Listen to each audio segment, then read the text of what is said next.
नमस्कार दोस्तों, यदि आप यूपीएससी या स्टेट की पीसीएस परीक्षाओं की तैयारी कर रहे हैं तो कृपया करके इस चैनल को तुरंत सब्सक्राइब कर लीजिए, क्योंकि हम समसामयिक घटनाओं पर आधारित जो विषय महत्वपूर्ण होते हैं, टॉपिक होते हैं, उस पे छोटे-छोटे विश्लेषण देने का प्रयास करते हैं। तो इस वीडियो में हम बात करेंगे यूएपीए एवं संवैधानिक स्वतंत्रता नाम के टॉपिक पर।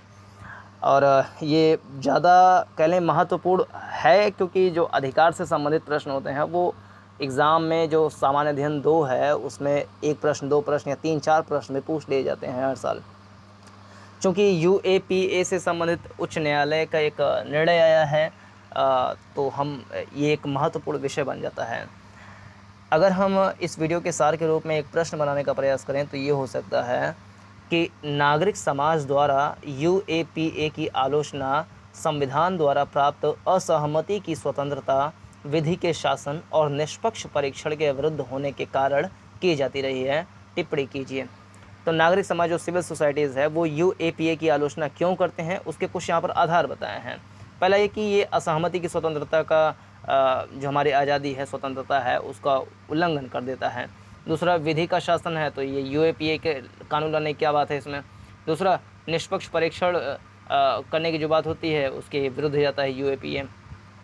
तो ये तो एक स्टेटमेंट हो गया, इस पे आपको टिप्पणी करना है, यानी आपकी इस पे क्या राय है, कुल मिलाकर ये बता देना है। तो इस प्रश्न का आंसर हम किस प्रकार से दे सकते हैं? पहले तो हम छोटा-सा 1-2 लाइन का परिचय दे दें कि यूएपीए कानून है क्या? तो 30-40 शब्दों में इसका आंसर हम दे सकते हैं कि यूएपीए का हिंदी रूपांतरण गैर कानूनी गतिविधि रोकथाम अधिनियम है। इसको अंग्रेजी में फुल फॉर्म देखें तो अनलॉफुल एक्टिविटीज़ प्रिवेंशन एक्ट है। इसको 1967 में लाया गया था और 2014 में 2004 में जो है इसके आसपास में इसमें संशोधन किया गया था। और फिर 2019 में एक और संशोधन इसमें किया गया, जब प्रधानमंत्री मोदी जी की सरकार थी उस समय। उसमें यूएपीए कानून में कुछ आतंकवादी गतिविधियों को भी पेश किया गया कि अगर कुछ इस प्रकार से अगर कृत्य किए जाएंगे तो उसको आतंकवादी गतिविधि मान करके व्यक्ति को गिरफ्तार कर लिया जाएगा और उसको जो है कहने जो बेल होती है, बेल भी नहीं दी जाएगी। तो बहुत कड़ा कानून था। फिर अगर ये चलिए ठीक है, इतना बना दिया गया है, लेकिन इसका दिक्कत क्या हो सकती है कि सरकारें जो है इस चीज़ का दुरुपयोग कर सकती हैं, ऐसा कुछ लोग आरोप लगाते हैं। और इसका एग्जाम्पल भी बाकायदे मिलता है, जैसे एनसीआरबी है, नेशनल क्राइम रिकॉर्ड्स ब्यूरो। उसमें एक अध्ययन में बताया गया कि 2016 से 2019 के बीच में 4231 प्राथमिकी यानी एफआईआर इस बात की दर्ज की गई कि आतंकवादी गतिविधि के कारण से हम रोकथाम अधिनियम का प्रयोग करते हुए इस व्यक्ति को गिरफ्तार कर लिए हैं। तो कितनी संख्या? 4000, 4,2500 केस रहे हैं। लेकिन इसमें से 112 केस ही इस बात को सिद्ध कर पाए कि हाँ, सच में ये अनलॉफुल एक्टिविटीज़ में लगे हुए थे, यानी आतंकवादी गतिविधि में लगे हुए थे।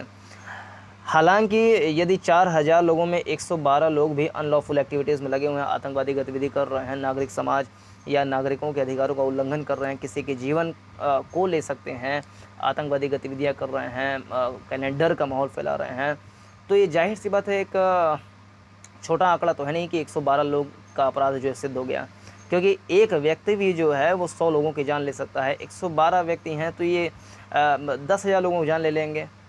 तो अगर 4000 में 112 केस आ रहे हैं तो ये इस बात का वकालत नहीं किया जाना चाहिए कि अरे 4000 के 4,2500 केस में 112 केस आ गए हैं तो हम तो यूएपीए कानून का उल्लंघन कर रहे हैं, मतलब उसका दुरुपयोग कर रहे हैं। तो ऐसी बात नहीं है, उल्लंघन नहीं कर रहे हैं। ये कानून जो है वो यदि मेरी राय में पूछा जाए तो बहुत सही कानून है, लेकिन हाँ, इसमें ये बात ज़रूर है कि इसका थोड़ा सा मतलब कह लें कि मानवाधिकार का भी इसमें ध्यान दिया जाना चाहिए। अगर जो सच में आतंकवादी गतिविधि में है तो उसको जो है जो न्यायालय है वो उचित रूप से उसको दंड तो अवश्य ही देगी, लेकिन जो पुलिस है उसके साथ कोई क्रूरता वाला व्यवहार ना करें जब तक कि यह साबित ना हो जाए कि वो सच में आतंकवादी गति में संलिप्त था। और फिर इसमें दिक्कत क्या है कि आतंकवादी गतिविधियों की जो परिभाषा बताई गई है वो बहुत ही अस्पष्ट है। अगर अंतर्राष्ट्रीय मानकों के अनुसार देखें तो आतंकवादी गतिविधि में वो चीज़ें शामिल की जाती हैं, जैसे कि अगर कोई व्यक्ति कोई विस्फोटक पदार्थ लेकर के जा रहा है और वो बम फोड़ना चाह रहा है, तो ऐसी मतलब बहुत ही भयानक कोई कृत्य करने जा रहा है, तो उसको हम आतंकवादी के रूप में करते हैं। लेकिन इसमें क्या है कि अगर कोई व्यक्ति किसी को धमकी दे दिया है या आतंक का डर फैलाने का प्रयास कर रहा है तो उसको आतंकवादी गतिविधि मान लिया गया है।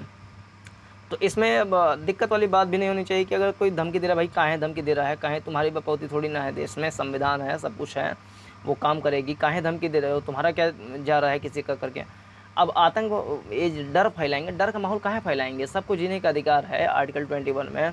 अब आतंक फैला कर किसी को कैसे सहमा सकते हैं। तो ये सब तो आधार बनाया जाए तो ये तो ठीक ही है, लेकिन हाँ ये धमकी, आतंक का डर लेकर के ये जो बातें हैं उसको हम अगर आतंकवादी गतिविधि के रूप में अगर लेंगे तो थोड़े से कोर्ट के अनुसार ये थोड़ी सी कड़ाई ज़्यादा हो जा रही है सरकार के तरफ से। तो इस बात का हमें जो है युक्त तर्क संगत तरीके से व्यवहार करना चाहिए कि किसे हम धमकी, किसे हम ज़्यादा आतंकवादी गतिविधि के नज़दीक माने, किसे जो है फौजदारी के नज़दीक माने, या और भी चीज़ें हैं उसके नज़दीक माने। यूएपीए कानून में जो संशोधन हुआ है या पहले से भी था, तो उसमें क्या है कि ज़मानत से मनाही की गई है कि ज़मानत भैया नहीं मिल पाएगी, क्योंकि आप बाहर जाओगे फिर से ये सब गतिविधियां करने लगोगे।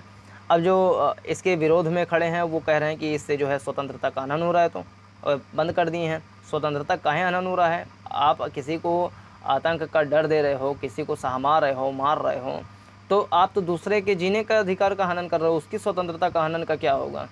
तो ये स्वतंत्र वाला ये आलाप, ये सब गाना जो है अच्छी बात नहीं है बहुत ज़्यादा। स्वतंत्रता सभी की है। आप जब किसी के अधिकारों का उल्लंघन कर रहे हैं तो आपको काहे ज़मानत दी जाए? लेकिन कोर्ट की इससे जो है विचार दूसरा है। कोर्ट ने कहा है कि नहीं भाई, ज़मानत देना ज़रूरी है, स्वतंत्रता का अधिकार होना चाहिए।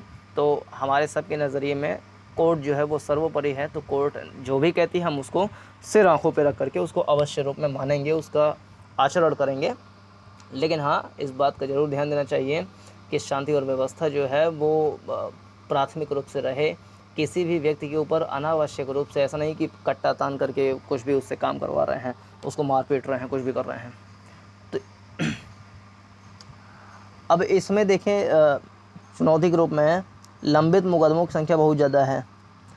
अगर 100 मुकदमे आते हैं तो 100 मुकदमों में से 95% मुकदमे जो हैं वो उस पर सुनवाई ही नहीं हो पाती है। केवल 5% मुकदमों में साल भर में सुनवाई हो पाती है।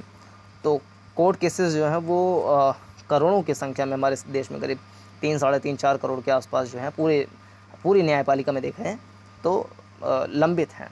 तो ये एक चुनौती पेश करता है, जिसके कारण से कुछ लोगों को यदि यूएपीए के तहत अगर ले लिया गया है तो उसको पता लगा जमानत नहीं दिया जा रहा है, और बाद में पता लगा कि उसमें सैकड़ों हज़ारों लोग जो हैं निर्दोष हैं। तो निर्दोष होने की अवस्था में उनका तो 1 साल, 2 साल, 10 साल, 20 साल ख़राब हो सकता है। तो इसलिए कोर्ट ने कहा है कि नहीं, उसको स्वतंत्रता जो है दे दी जाए, बेल दे दी जाए। अब कोर्ट ने कहा है तो बिल्कुल उसको आज़ादी तो देना ही पड़ेगा फिर तो इसमें इस बात को ध्यान देना पड़ेगा कि किसकी गतिविधि किस प्रकार की है, और उस पर थोड़ा सा हम बाद में नज़र भी रख सकते हैं। और कोर्ट ने क्या कहा है कि आतंकवादी कृत्यों का दायरा जो है उसको सीमित किया जाए, हर चीज़ को आतंकवादी कृत्य ना मान करके नहीं माना जाए।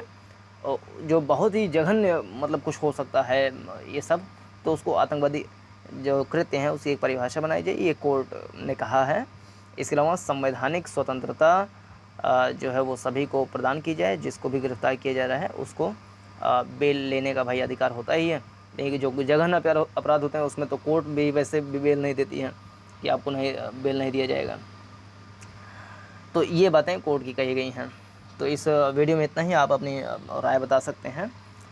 तो इस वाले वीडियो में इतना ही। तो यदि इसमें ये प्रश्न पूछा जाता है तो I hope we can write the answer in 125 और 150 वर्ड्स। तो इसमें इतना ही। पूरा देखने के लिए बहुत बहुत धन्यवाद। नमस्कार, जय हिंद।